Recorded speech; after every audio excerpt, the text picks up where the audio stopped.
What's wrong with this picture? Oh, there's a music stand here in between us. Oh, sorry. Yeah, this video is about the music stand and how it's a barrier between me and your audience and you. If I'm playing in a concert, a coffee shop, a club, if I'm playing in church, why do I have the music stand between us? Let's chat about that. This music stand was a great invention when it came out in the 1800s. Great invention. Because musicians now could write charts and share it, and people could play in little orchestras, and it's wonderful. What a great invention. It is, and in certain circumstances it is. It comes in handy. If I've got a chart for an orchestra, if I'm writing something for a film and TV show or something like that, and I've got lots of thoughts, and it's the only moment in time then, yes, we give a chart, and they get the manuscript paper, and they put it down there, and the guitar player can play the notes that I wrote for him. And the piano player, all those things are true. All those things are true. But where the music stand gets us into trouble, I think, is in a live situation, especially for a modern ensemble. In church, a coffee shop, a club, a wedding, wherever it may be, a funeral, same, is that we have the music stand here and we're looking down here and we're singing songs that we probably know or we should know, but we've got down here, we're going, and you, the audience out there, in the club or the church, and the whole band is looking down like this. What a friend I have in Jesus. Really? I have to really chart for that? It's a problem. One of the first problems is it's a visual barrier. Okay, so here's the music stand. Okay, so I might be making, okay, we'll lower it a little bit. Okay, great, now you can see the top of me. But even in this video, it's not a great look, is it? Okay, well, put yourself in the church or the congregation or the club in the audience, and you're looking at the band. Might be a bass player, drummer, keyboard player, a couple of singers, a couple of guitar players, did I say that? Percussionist, whatever, everybody's looking down here. And even the songs, and they're going, yeah, it's great, we love you guys, and let's all sing together. What a friend I have in Jesus. We're also looking down here, like this. So it creates a barrier between us. And I think of it as like, it's bad manners. I personally think it's bad manners. Now, do I use a music stand? Sometimes, but very rarely. And you might find a video up there somewhere on the YouTube, you might find a photo of me, but you won't find many. And even with my bands, and when I've got videos of my bands playing concerts.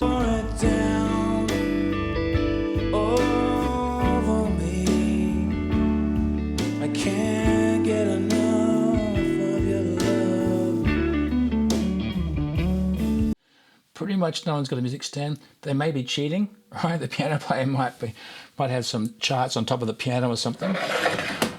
Sometimes someone's on the floor. But as far as, I hate the visual barrier. It just creates a problem. And even if I do know the song, doesn't matter what you play, even if you do know the song, you can't help but look down. It's like having the CC, on the script or the subtitles. Even if you can hear or understand a video, subtitles, your eyes go down to the subtitles. You don't need the subtitles. I understand what he's saying. Turn them off. So that's the thing. It creates a barrier. So just be aware of that. That's the first thing. Second problem to me, it creates a mental barrier.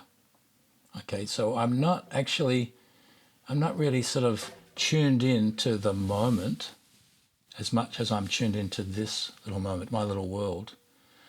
Also creates a barrier, I find, between the other players in the band, because I really should be, if I'm just playing the guitar and someone else is singing, I should be being very aware of the bass player's part and the drummer and the piano player over there and the singers. I should be aware of that and not so aware of this, because on this chart here, I might have a chart. If I play like a really big show or a TV show, I might have a chart written out for you. It might be definite. Might be playing. I might have to play those three notes.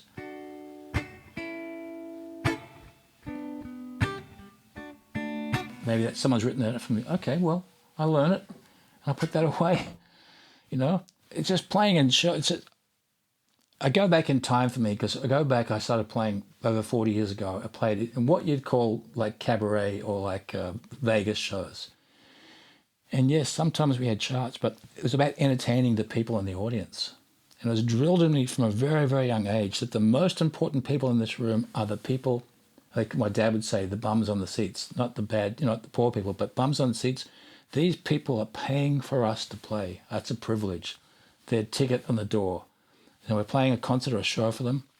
So everything I do has to be able to give them the best time. And if it's a church, the same thing. How do I allow these people to sing along? And how do I get them to engage as well? Also, how do I stop them from looking at the words on the screen? Learn the songs.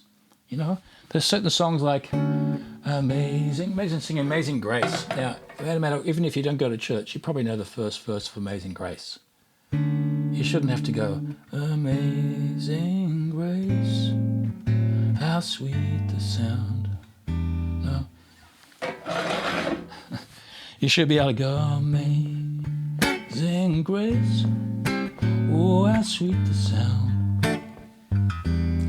And you're engaged. Everybody's engaged. And everybody's playing along. The drums, bass, keys, they don't need to look at that. So it's a mental barrier. Another barrier is, I call the musical barrier. Musical barrier meaning, if I'm reading a chart here all the time, it's a song I should know, I'm not really cognizant, it's a good word, cognizant, of the form of the song. I don't have to worry about it. I don't have to worry about where the verse and the chorus and the bridge is, where the hook is, where the dynamics are, because it's all written down for me. So I'm not thinking. I like it much better if we do a rehearsal. This is how I would do a rehearsal. If I might bring a chart to a rehearsal, here's a new song, here's the chord chart, something like this. Like here's a song, Unconditional Love. There's a song of mine here, this chord chart. Here's the chord chart, the key of D. Right, simple chord chart. I don't usually write the arrangement out. I might write the arrangement out if it's a record. I might do that. But what I want people to go, here's the verse. The verse is the intro and the verse. Okay, so I would say it's 4-1, 4-1. That people can look at the chords. But I'll say, okay, 4-1, 4-1 in the key of D, G, major 7th or G 6th. We can argue about that as we play along, which we will do. 4-1, 4-1. The pre-chorus is 6-5. And back to the 4-1 is the chorus and the verse of the same chords, different melody, same chord. I'll say that. So there's a chart now. Throw the chart away. You don't need the chart anymore. Just get the form in your head. Verse, chorus, verse, pre-chorus, chorus, verse, pre-chorus, chorus. And if I play a solo, just on the chorus, go round and round and round. Don't, because I find sometimes the charts are in front of people, and I'll say that, but they're reading the chart, and I do a guitar solo, which is just the two chords, G, D, G, D, G, D. And I hear the bass player go to the 6. I'm going, what the heck? Stop reading the chart. Use your ears. Be tuned, listening. So that's one of the mental barriers. But this is true for singers as well. You're looking. You should know these words. I mean, just go and study them. It doesn't matter if you're a professional or an amateur, but behave like a professional. Okay, so when I go out on tour with my own band, nobody's reading charts. Their job, right? The whole thing about excellence is often taught, right, in colleges, creative colleges or in churches. Excellence happens before we get on stage. Excellence means my guitar's in tune. Excellence means my pedals all work if I'm a guitar player and the chords aren't crunchy. Excellence means I know all my parts, I know the lyrics of the songs. Excellence, all the singers know their parts. Excellence, everybody knows what we're doing. That's the excellent part. And once we get on stage, then the remarkable thing happens. The remarkable thing is that we go beyond excellence. And that's why, one of the reasons why I don't want the music stand in my life. Another problem we have is the emotional barrier. The emotional barrier of the music stand. Okay, so the audience, if I say the audience is the most important person in my life, when I'm on stage, they are the most important person collectively. The second most important person collectively are the people in the band, the singers. If I serve them as a leader, as a guitar player, songwriter person, and encourage them, together we love the audience or the congregation, wherever we are, we're loving them. So it's an emotional connection. So, because what I want, if I wrote a song or if it's a song we've chosen, Unconditional Love's a great example of my song. So I'll say to the people in the audience, right, you haven't heard this song before, but the concept of unconditional love, because the verses kind of explain that, yeah, even when I'm horrible, even when I'm, unlovable, unconditional love still, holds me, embraces me. So that's the concept. So people can appreciate that. So I'll just sing along. I'll encourage them to sing along. But if everybody in the band's going, unconditional love, it's not really, it's like the parent, says, don't do as I do, do as I say. But what if they could do what you do? So if I can engage them in a much more powerful way, if I've trained, let's say, or coached the band, the musicians, to be engaged emotionally. And I've said this before, and if I repeat myself, I'm sorry. I don't mind if people make mistakes, musically or lyrically. I don't mind. That's less of a mistake to me than making this mistake. This is horrendous to me. Unconditional love. I saw, I won't say who because it's not fair. They were old and they recently passed away. A very famous pop person, older. And then one of the last concerts they did, they were obviously reading the lyrics of the songs they've sung all their life on the piano, and every now and then they'd turn up and smile. I think someone was talking in their ear. Smile, I'd go up and smile. But it was sad, it was sad watching it, and it's very difficult to engage in the songs when the person who is singing, the lead singer, is not engaged emotionally. And so if you are in a band, or in a coffee shop, you're a singer-songwriter, or you're out there playing a wedding, or playing a funeral, a memorial service, and you've got a song, and it's a powerful song that touches the emotion of the moment and the people, what you don't want to do is looking at it. You want to learn it. Another problem we're having with this stand is we become dependent on it, right? Like a codependence.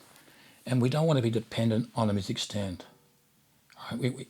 It's not good for us. Even if you've got an iPad and it's smaller, it's a smaller thing and it takes up less space and maybe it's less of a barrier you think it is. So less of a barrier maybe physically, but not emotionally and not as far as you're learning things. You just don't learn things. I played recently at like a little jazz event, and the bass player came, great friend of mine, and we called out the song Ipanema. Da, da, da, da, da, da. Yeah, I don't know how many times he's played that song in clubs, hundreds and hundreds of times. But he still scrambled on his iPad to get the song out, to play it, and it's like, really? You didn't know that? It's not a good thing, It's not a good thing, you should know it. And it's just because you get dependent on something, you're always reading. So it's part of your brain. So go away. If you're a jazz player, get the real book and just start playing those songs and then close the real book and then work it through. Because Ipanema is in the key of F traditionally. But someone says, hey, let's play it in B flat. And you're going, is there a chart in B flat? No, just transpose it in your head. Come on, starts on the 1. And it goes to the 2-7. And it goes 2 minor 7th.